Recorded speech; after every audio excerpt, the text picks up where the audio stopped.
रानी ऐसे ना तू बोला हो, बोल बोल बोल बोल बोला हो।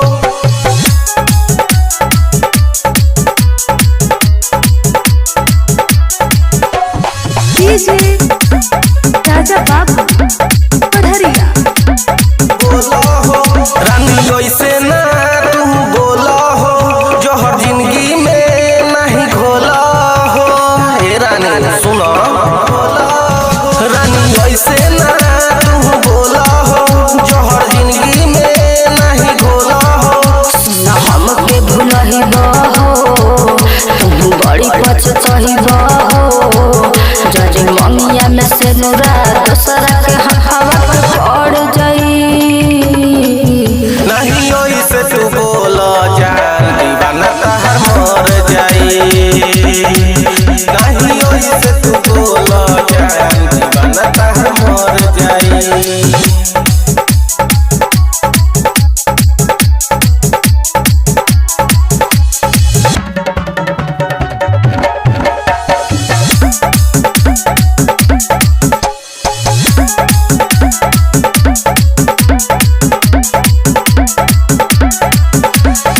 सोचत तू रह जाइबा, दूसरा के हम हो ही जाए।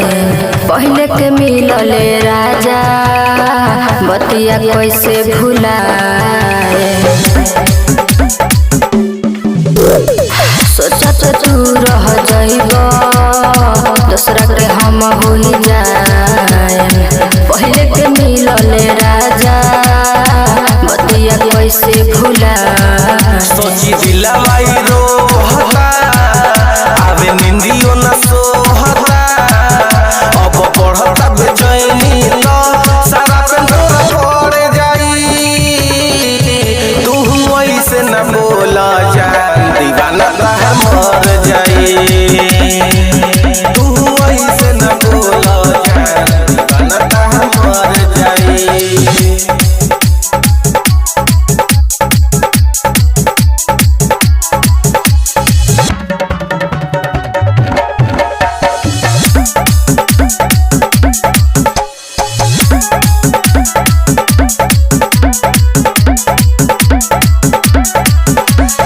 सुन उदय अकेला हो गइल हमरो सगाई। उठ गइल बावे सगुन, मारो हमरो छवाई। सुन उदय अकेला हो गइल हमरो